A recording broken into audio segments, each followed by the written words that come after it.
Alright, welcome bros and Jay. Nasa lounge tayo Ano ngayon. naman yung pinuntahan natin? VIP lounge. VIP lounge Oh, VIP lounge naman to. Tingnan mo naman yan. Ha? Kita mo, iba-iba pang kulay. Ha? Kala ko pang Siyempre, kailangan pa ano tayo. Bakit naman tayo napunta naman dito eh? Last week, nasa restaurant tayo. Okay. Diba? Oo. 2 weeks before that, nasa restaurant na naman tayo. Bakit dito walang pagkain? Relax ka lang. Mamaya yan. Ano tayo? Oo, parating na rin yan. Sponsor na naman? Oo, kasi kaya tayo nasa VIP lounge. Sasalubungin natin yung ibang athletes natin na galing SEA Games. Ano to? Mabuhay Lounge. Yes, Mabuhay yan. Lounge. Okay. Oh, very good. Ano yan, pero alam mo, habang niintay natin sila, ako medyo namumroblema na ako eh. Kasi yung NBA tapos na. Yung PBA, malapit na matapos. Aha. Ano na? Playoffs na. Playoffs na. Wala na akong gagawin eh. Meron pa naman, Anong bro. Anong gagawin natin? Meron ng NC. Di ba coach ka sa NC? Hindi na ako coach. Hindi ba coach doon? Hindi na? Nag-resign ako Hindi ako, I was not fired. I resigned. Alam ko naman yun, bro. Pero, okay, ikaw, kunyari, no? You have been part of the NC. Okay? As a coach. Yes. Alam natin, yung NC, lumipat na ng bahay. Diba? But at the same time, I think more importantly, the schedule of the NC nowadays, iba na siya sa UA. Iba na, how do you think this will affect the popularity of the NCA? Well, initially, may problema eh. Bakit? Because, pag simula ng NC, yung ibang schools wala pang pasok. Like, ang alam ko, Binild, wala pang pasok eh. Ang Binild ba nag-change ng ano? Yes, ano pa sila eh. Bandang, hindi naman, a few weeks lang after the opening of the NC. So, wala pang pasok. Walang tao. Walang tao, walang sanay naman ako doon. Dati wala naman talaga nanonood sa amin eh. Pero ngayon mukhang meron na. So, I mean, siguro yun lang. But, you know, I'm sure school officials will do something about it. No? Pero, I think it would be good for NC dahil hindi sila makikipagsabayan sa UA. So, yung attention of all basketball fanatics, pag natapos na NBA, tapos na pa pala NBA, no? Pag natapos PBA, wala ka ng kahati sa attention. NC na. NC lang. Pero pag natapos na yung UA, may NC pa rin. Yun ang pero at least yung may the championship na siguro yun. Oo, baka magkasabay na yan. Oo. Tsaka, curiously, maraming syempre sasabi, UA raw, napakataas ito NC. Pero, tingnan mo yung mga UAAP team. Saan ba kumukuha ng player? Saan ba nagre-recruit? Sa high school ng NC. And actually, I think a misnomer, okay?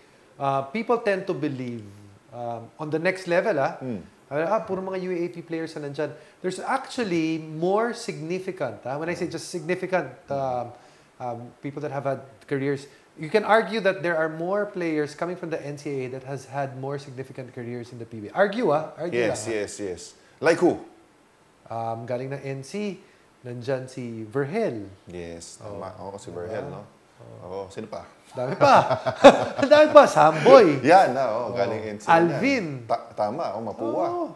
Dami rin. Marami galing sa ano. Ngayon lang kasi yung medyo, kasi syempre oldest league in the country. This is going to be their 91st season.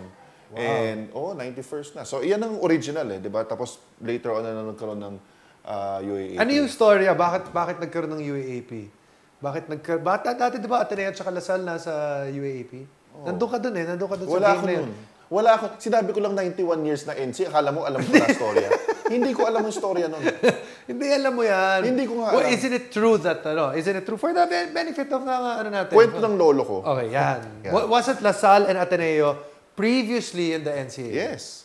Yes. Ano nangyari? Umalis ang Ateneo muna. Bakit umalis yung Ateneo? Dahil sa away yata, mga away. Mga riot yata, di ba? Mga riot. So, tapos noon, umalis na rin yata yung Lasal. Hindi ko rin sure yan. Ano lang yan. Alam mo yan eh. Daddy mo. Letran. Pero hindi na rin naabutan ng dad. Kaya parang lumipat yan in the 70s, di ba? Ang alin? Yung Ateneo tsaka Lasal, 70s or 80s. Hindi ko alam. Pero, hindi alam. Kailan ba start ng UA? Anong sabihin start? Yung how many years have they? Yes. Pero before nag-start yung UAAP, nandun na yung UAAP before lumipat yung Ateneo at Lasal, di ba? Yes. Oo. Kasi yung first Nandun pa si Jawo eh. Jawo. Ito, aminin ko. Noong una pumasok ang Lasal sa UAAP, Wala. Hindi pala. His second year yata yun. Nandun ka na? Oo, nandun Which ako. would be the 80s? Yes. Okay. Late 80s. Late 80s. Late 80s. Very late 80s. Almost early 90s. Yeah. So anyway, it's gonna be an exciting season dahil nga papasok na yung college basketball season. Yeah. Pero ano I know that before sigurado yung mga bro natin dyan, they're probably wondering how we feel about the current world champions, the Golden State Warriors. Sige, ikaw muna. Congrats. Did you think? I mean, ano ba sinabi mo dati? Cleveland? Mananalo? Pinili ko? Hindi, when we had the show, injured na si Kyrie. Si Kyrie Okay. So I said in 5 games. So umabot pa ng 6, di ba? But people have to respect the Golden State Warriors because they were the best from start to finish. Yeah. Doesn't happen very often. From start to finish, yung baga, karera sila champion. Yes. Sila, ang dami lang records rin na set, no? Ako, I think I said that the Warriors will win it game 6 in Cleveland and that I think I predicted also that si kailan mo sinabi last year? And I think I predicted also that Iguodala will be the MVP. Hindi naman, wala. Hindi ko lang nasabi. Hindi ko lang nasabi. Pero nandito na. Hindi lang lumabas. Pero, yun. So, it's gonna be a long season ngayon. Draft na yung inaabangan sa NBA. And then, pag-usapan na yan next week. Tapos susunod natin alam dyan. Yan. Tapos, yun. Pero, post na NBA. PBA seating up dahil na entering the playoffs. And ngayon, college season is about to begin. And right now, the spotlight, I mean, in a few months from now, the spotlight will be on these young players. Young players natin. But before, these young players actually had the opportunity to start the season. Yes. There was actually an opportunity para doon sa mga athletes natin to actually represent the country doon sa SEA Games. Yeah. Kaya ngayon, sila magiging guest natin at makita mo itong Skycam natin. Yan, malapit na dumating yung aeroplano. Yan ba yan? Skycam ba yan? CCTV rin yan. Okay? So, we'll take a short break and when we return, we'll have some of the athletes that competed in the recently concluded Southeast Asian Games here in the Bro Show.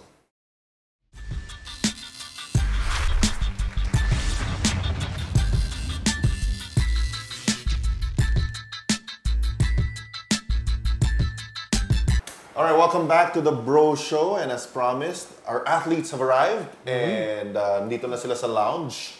And of course, I'd like to introduce girls first. Okay, we have Sofia Roman of Perlas, Pilipinas. And of course, Prince Rivero of Sinag. Sinag men's basketball Perlas, team. Sinag. Yeah. Diba? Lahat yan mga the Gilas Cadets. First of all, welcome. Thank you for... Thank you po. Thank you for having me. Agreed to join the show. Tawa ako kay Prince. Bakit? Na-aksidente papunta dito. Nadapa. Na-aksidente. Ako bro. Kanina, buo pa po eh. Buo ba? Anong nangyari? Akala ko ba, panalo naman tayo, di ba? Hindi ka Uso yan na yun eh. Uso ba? Pwede pakipunit mo yung sa kanya. Uso yan Hindi, wag to. Meron ako doon sa bahay na pwedeng punitin. So, Kanina, buo pa eh. Nagkamali lang ng tiklop. Sikip eh. Grabe, no? Nagka-champion sa sobrang tuwa. Sobrang tuwa. Tsaka dito. Alright. First of all, Sofia, why did you get involved in basketball? I mean, what got you started playing basketball? Honestly, it was, I was the new kid on the block. I moved from Queens, New York to the suburbs, and I really wanted to get to know who was, the kid who were around my area, whatnot, and my school just put up its first rec league for basketball, and I thought it would be a good way to make friends, so I decided to join. So, with zero knowledge? A little bit of knowledge. My dad used to just play basketball here with his friends, and but not in schools, in varsities. Did your dad play? He didn't play. No. Okay. So I've seen him play on the street, like outside in Queens. So had an idea of what it was. But I understand you were born here, right? Yes, I was born here. Born here, and then you went to the States and grew up there. I did. Okay. So, you don't speak Tagalog? Konti lang po. Konti That's all I'm gonna say. I understand it, and I'll speak it, but I'm very hesitant to say things because I might. Right. Okay. So, how long have you been playing basketball? Since I was in 3rd grade, so Wow. for a 3rd long grade. time, yeah. So, I'm sure you're better than Jason. Mas magaling sa'yo yan, bro. Bakit naman? Sigurado, forma pa lang mas magaling sa'yo yan. Di mas magaling din sa'yo. What position do you play? I play point guard, shooting guard, combo. Combo. Yeah.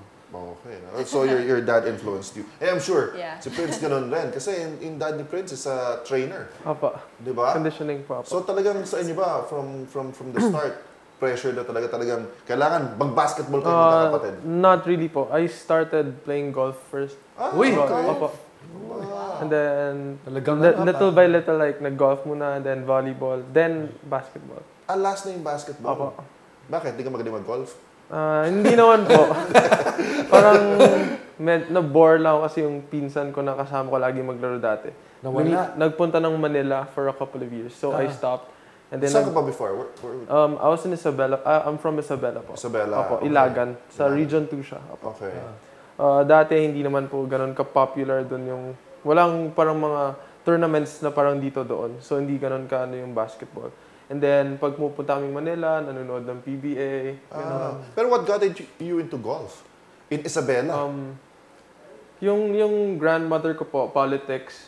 Okay. Mayor siya before. So yung dad ko and yung mom ko nag-golf sila before. And I was young pa back then. So I go with them. Pag nakita ko sila, medyo enjoy naman. So dati pumapalo-palo lang din. I see. And then after that, volleyball. Opo, nag-volleyball Yun po ang ako. bakit volleyball? Yun ang ano.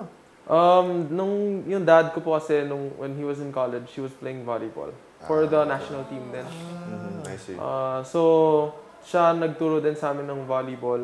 And then yun, mom ko din volleyball nung college, pero hindi sa mga schools na ano. So nag-start kami magkapatid volleyball muna and then nag-basketball.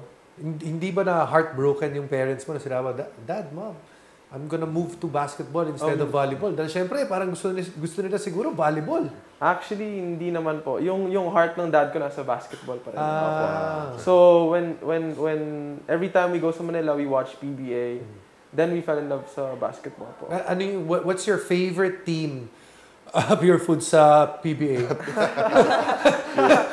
Sige, don't be afraid to ask. Actually, to answer. nung bata pa po ako, Barako Bull na po. And then now, naggulat ako dahil after a couple of years, doon din pala mapupunta yung dad ko magko-coach. Okay. Before pa, when sila Willie Miller, Enrico, their panahon ni time Coach pa. Yeng. Yun. Panahon ni Coach Yeah. Yun. Okay. So, I enjoy watching them before kasi how Enrico plays. Idol ko yun. Idol mo si... Cousin yata. Cousin ni Sofia, yeah. si Enrico. Yeah. Idol ko. So, salbahay. Ay, salbahay. Hindi naman tough. In a good way. In a good way. Yeah. Okay. How about you? How did your dad feel when he learned that you wanted to play basketball? I mean, I have a daughter. Yeah. And for me, parang, of all the sports, parang hindi ko naisip basketball yung papasukan ng daughter ko. Syempre, because, probably volleyball, probably, of course, as a young kid, ballet, something like that. Yeah. How did your dad feel? Oh, he was fully supportive of it. Okay. He's like your father, like super into basketball. Just loves watching it. So when he saw the passion in me, he really helped me get to where I am today. So. Oh, good. Do you have siblings? I have 2 sisters, one older, one younger. They play basketball also? My older sister used to play basketball in high school with me, but she stopped in college. I see. Yeah. She didn't pursue it. So what made you go here and try out for the national team? Well, it's always been a goal of mine since high school to after college maybe represent something bigger than like a university, something like my country. And I've always, I've been in the States for a long time. I never really had the opportunity to come back to visit my family here because I was so involved with extracurriculars in the States.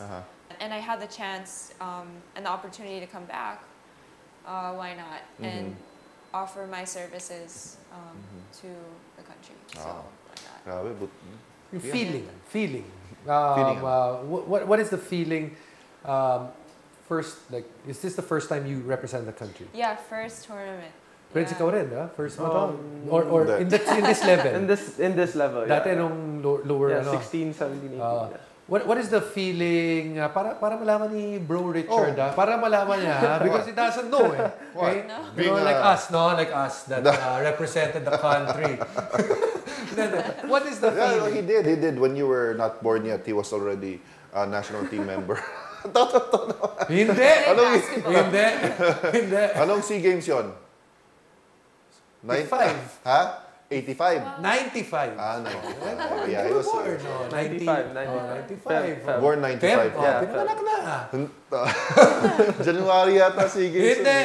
Ano yun? December. December. When were you born? 94. Oh, tamo, matanda na siya nun. Alright, okay, sige. What is the feeling? And especially for Prince, that because they were able to get a medal and they were able to hear the national anthem, stand on the podium. Ano yung feeling to be part of something like that? It's different. Like the feeling.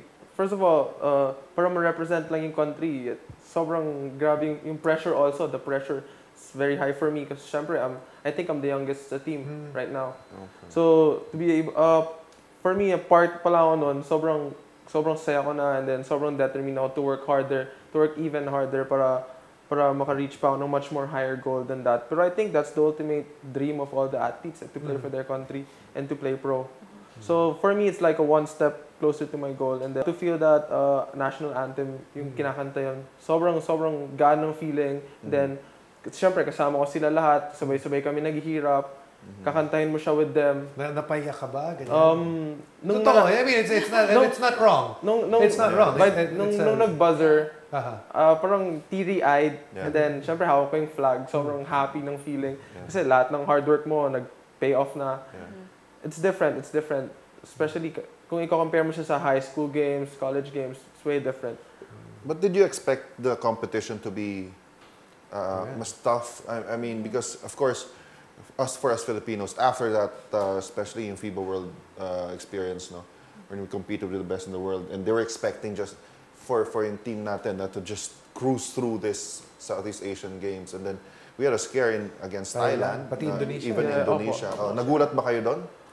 Actually, lahat naman po ng teams, they prepared also. So, kung for example, they prepared much more harder than we did. Syempre, they had a chance also. We prepared for every game as if they're our last. Then we just played. Yung Thailand and Indonesia, siguro dahil yung preparation nila way before pa, sobrang hard na. Kaya siguro sila nakasabay sa amin. Or, ayun, siguro syempre nag-i-improve na naman sila. So I think most of their players also are medyo... may edad na. Yeah, they're playing for the ABL. ABL. Especially Indonesia. A lot of their players are playing for the ABL. Yeah. So, sobrang iba na. The way they think, it's different. The way they move, sobrang gulang na nila for that level. Siyempre, college level yung mga pinadala natin. Yeah. I'm not saying na hindi naman tayo experience and all. Pero, they played basketball way longer than we did. So, they saw a lot of moves na hindi pa namin nakikita. They already did it. And kami, papunta pa lang doon. So, siguro kaya medyo nahirapan din. I see. For Perlas, what were your expectations coming into the Southeast Asian Games as a team? What were you talking about going to the Southeast Asian Games? A lot of talk was just around, like let's play as a team, let's play as one unit. And we have the skills and the talent. It's just a matter of bringing that all together, playing as one. I mean, we were all expecting to medal. So there's a lot of talk about a gold medal, and coming back home medalist. I mean, I feel like it's a start for us, for especially this team. We were one win away from gold. I don't know if anyone knew, but we didn't have a playoff we didn't have playoffs. It was by quotient system, so a lot of every point counts. The point spread matters. Yeah. Like you really have to pay attention to that. But we were 1 win away from gold. Yeah. We beat the gold medal team. It's just that there are other teams that beat each other, and like Prince said, other teams are getting better too. Yeah. You can see, for example, like we were talking about. It was like a roller coaster ride for you guys. Yeah. Like, First game pa lang, they got a big lead, you were able to come close. Yeah, and then who did you play first? We played Thailand first, so Thailand the defending first. champions. Yeah. Okay. And then we actually had pretty challenging games in the beginning.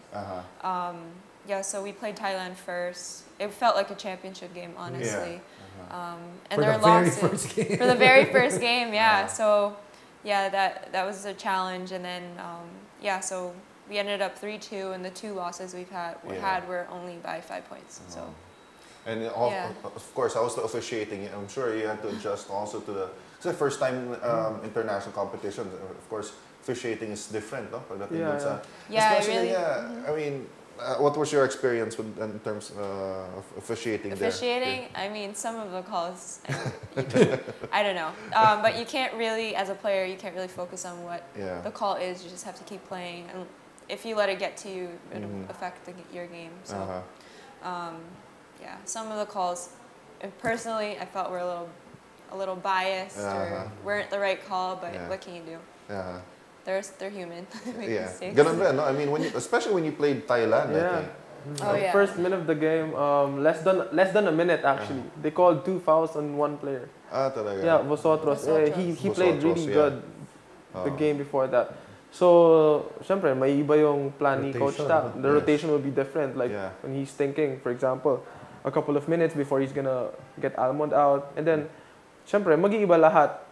Starting there, like first 5 minutes, penalty na kami agad eh. Wala na kagad dun sa natural course of... The number of fouls they called from us and them, sobra dami sa amin. Like they gave Thailand parang 18 free throws yata in a quarter or 15. In a quarter? In a quarter, yeah, in a quarter. Sobrang dami talaga. So, parang for us, we just played through it. Like it didn't matter. Okay, they're calling bad fouls on us. Let's just play. Let's not mind them because they're just trying to get in our heads. They're trying to put us away from our goal. So let's just play as a team, continue playing with our hearts out, and then medyo okay naman yung naging outcome. Parang naka-NBA 2K ka na naka-auto-assist yung kalaban. Diba? Parang malaki na yung laman mo, naka-auto-assist kaya nothing's going your way. But you have to, diba, get above that. How long did you stay in Singapore? About a week? About 2 weeks? 10 days. 10 days? 10 days. What were you doing as a team? I mean, in between games, when you didn't have any games or after games were over, did you go straight home or how did you bond as a team there? Well, we had training actually. Every day. Every day after our games. So we would do that, and then we would always have dinner together. Did you get to see the sights? Yeah, we got to walk around Marina Bay. Okay. It was really nice. So we did. Was it your first time in Singapore? Yeah. Parang you did enjoy it. Oh, no, I did. I miss it. I have separation anxiety. It's really nice there. Kayo. Yung mga pwede mo lang ikwento, ha? Actually, we have practices like morning, we eat breakfast together, and then after breakfast, a couple of minutes to fix our stuff, and then go to training, and then lunch together. Actually, we eat together, breakfast, lunch, dinner. Yan lang. And nakapasyal rin kayo? Nakapasyal lang kami parang after the last game. Nakapasyal ako after the last game. Okay. Did you have to stay in the athletes' village? Did your teams have to stay in the athletes' village? Our team stayed in one hotel lang, and then with them, the basketball, all the basketball teams were in one hotel. In one hotel. Of all the countries. Of all the countries. I see. For sport, I think. For sport, they. Ginawa nila mga hotel instead of mga villages. Yeah. Okay. So yun na. Oo. Ikaw, when you were in the Southeast Asian Games in Thailand ba yun? Thailand. What were you doing in your free time? Yeah. Hindi pwede. Meron nga isa. Hindi ko na, basta, hindi ko sabihin kung sino. Sige. May sumunod pa galing Thailand papunta dito eh. Ha? Oo. Sabi ko, bro, nandyan yung Na-in love. Sabi ko, tingin ako. Okay, isa lang yung kasama. Kasi baka may ibang kasama eh. Isa yung hindi sumama. Ha? Wala. Pero dumating. Tapos hindi marunong mag-English, pero dumating ng Pilipinas. Iba talaga Pinoy. Well, speaking of Pinoy abroad, I mean, Singapore, there's a lot of Filipinos there. And I saw pictures and videos na, they're really lining up sa venues. And tell us about their support. Of the Filipinos there. It was awesome. I mean, the gym was so loud. You can tell. Just like home court? Yeah, just like home court. We would, I think, the Filipino fans outnumbered most of the country's fans. And your games were sold out. Theirs was always sold out. Dami pa, bawal kasi standing eh. So sometimes daming nakapila outside. Nakaupo pa rin yung nakapila sa labas. Hindi, sa loob. Bawal standing sa buong. sa loob. Not like here sa atin, diba? If they're like big games, they allow Pahala na, standing. basta magkasya. Standing, diba? Pero there, they don't allow yung mga nakatayo sa gilid. And it wasn't that huge of a stadium. It wasn't. It wasn't. I think San Juan is bigger pa eh. The basketball lang ha. Basketball lang. Wow. Pero the Filipinos, there's... Even after the games, they wait. They wait and they're the feeling, awesome. it's nice. You can tell there's just something about Filipinos in basketball. It's bringing everything together. So SEA Games over. What's next for Perlas? For Perlas, we are continue training for FIBA at FIBA Asia at the end of August. August. Yeah, August 27, I think, to September 5. Where is that going to be held? In China. In China? Yeah, so we'll be training for that. Getting ready for that. Wow. Yeah. So are you on a break right now, or are you still continuing with your training? We just started training yesterday, and we're gonna start training every day starting next week. May 2-a-days ka? Wala nang 2-a-days. No, may 2-a-days. We combine a 2-a-day, weights and then practice right after. And then when you scrimmage, you play against high school teams, college teams? Yeah, we played Aureliano Juniors and Juniors. These are the boys squad. Boys. Yeah. And then when we were preparing for SEA Games, we would we had 2 abroad training camps where we'd play teams from Taiwan and then teams in Malaysia. So it was, Wow. Grabe yung support rin. It's nice really to see that kind of support para sa women's basketball. Yeah, we're really blessed to have the management. What about you? Don't you still have school right now, or that's on hold? It's on hold till September 16. I have 2 off terms. That's why I was able to come back for such a long time to train. So you'll be staying here until before school starts. Before school starts, exactly. I see. Yeah. Okay. Ikaw, Prince, ano bang tuloy pa ba yung practice ng sinag or break na rin muna? As of now, break pa po. Okay. Keeping in touch lang together sa group, sa Viber, kamustahan, kulitan pa din sa Viber.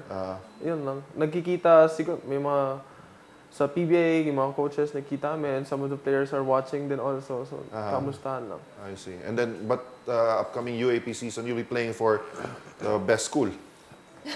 Ever? Lasal ka, right? Lasal ka. And a lot of expectations, especially, no? We have a lot of rookies this year. Dami rookies this year. Ilan ba? 5? 5? Yeah, 5 or 6.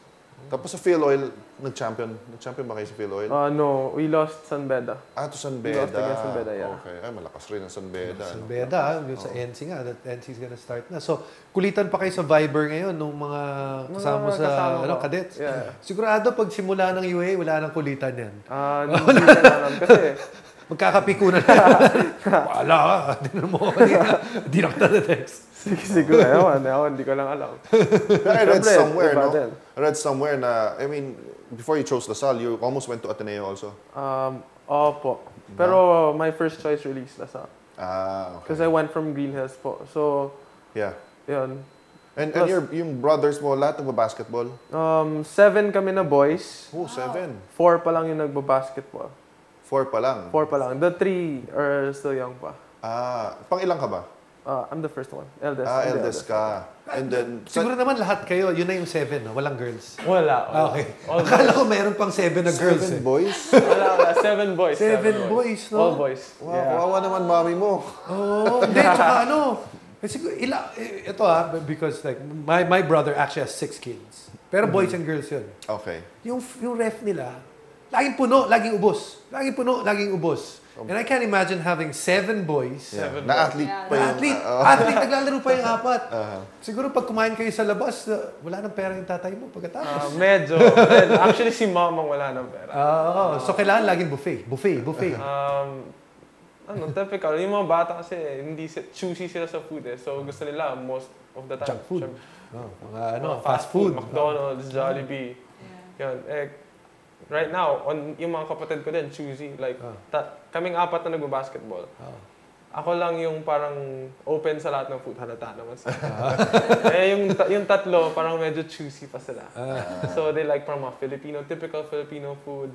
They're not into trying new stuff. I see. But how about sa women athletes? Do you also eat as much as male athletes? Kasi you've seen it. We were together in the... The reason why I'm asking that is syempre mas conscious yung women sa figures nila eh. Diba? And when you're an athlete, you have to eat. And the follow-up to that is, what comes ahead?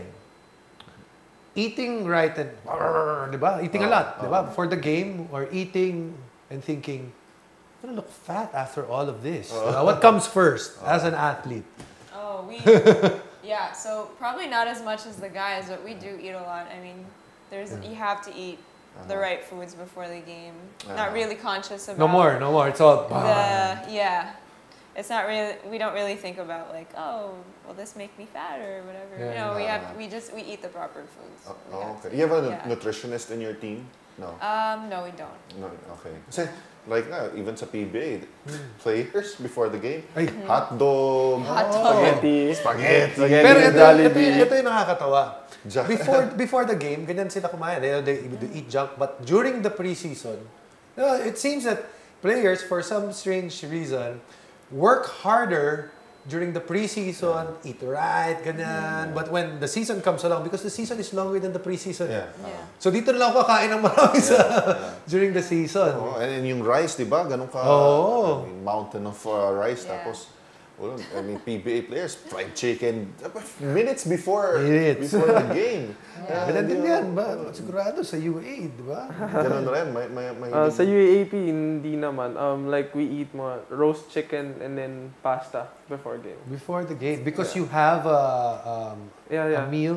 Yeah, we have meals before the game and after. So we eat like pasta lang, like yung counted lang yung carbs. Swerte ng LaSalle na yun. Pasta and roasted chicken, ganun. Kami rin counted rin eh. Yung bago tayo mag-game. Counted lang yung baon mo kung ano mabibili mo dyan eh. Diba? Minsan nga, wala na. Wala na counted na. Next time na lang tubig Hindi na lang. Yung tubig, yung water na lang. But that's, evolution yan. Support na for, and you know, with these young players, I mean, okay. I mean, the future looks bright for Philippine basketball. Would you like to give a shout out to anyone? Your supporters, your fans, all those, even in Singapore. Kita tayo sa Singapore, maraming mga bro doon. Sofia, you first. Okay, just want to shout out my family in Bataan, in New York, in Green Hills. Thank you so much for supporting me. All the fans who supported Team Pilipinas in SIAG and future tournaments. Thank you so much for all your support and your love for basketball. And shout out Coach John in the House of Pain. I'll be there really soon. So yeah, that's all I wanted. And ito ano ko lang bago si Prince kasi yung daughter ko, I was told her, why don't you play basketball? Ganyan. So parang feeling niya, there's a misnomer when you're a basketball player female that you can't be girly girl, diba? Okay, Tingnan natin si Sofia, show them, color din. Oh, diba? Pwedeng girly girl. You know, my dad, just to comment on that, my dad, he always reminds me, Sofia, when you're out on the court, play like you're butch, like you're a boy. I'm like, okay. Baliktad naman, baliktad. Yeah. Yeah, I'll try. Pero madaling alagaan yan eh. You can take care of your hands. But the problem is, good male basketball players. Alam ko na. Paa mo, maganda pa ba paa mo? Patay yung kuko sa paa. Especially in the PBA, they look when they're looking for imports. They ask, "Can I look at your nails?" Yes, yes. And there's a lot of yun ang mahirap for women athletes. Women athletes. We have dead toenails too. we just have the option to color it. Yeah, exactly. Okay. All right. Please shout out to everyone. I would like to say thank you sa lahat ng nag-support sa Gilas Cadets and sa lahat ng nag-support sa Lasal and sa lahat ng nag-support sa akin and my family. I'd like to say hi to my dad, my mom, mga taga-Ilagan Isabela, taga Lasal, taga sa dorm, sila ate, kuya. I would like to say hi to them and then thank you for sa lahat ng support and please keep on supporting sa Gilas and then Lasal and then Perlas. Paano ko kay Coach Juno? Lagi nanonood yun. Bro namin yun. I would like to say Coach, hi to mo, ilang Coach minutes Juno. Para sigurado. Oh bro, siya nagpasalamat na sa House of Pain. Pasalamat ka rin sa House of Pleasure. Hindi ako nagpunta. Ha? Hindi ka nagpunta? Di ba? Suki ka dun eh. No? Alright, thank you very much, bros, for watching and keep on watching the Bro Show here on sports5.ph. Bye, bros.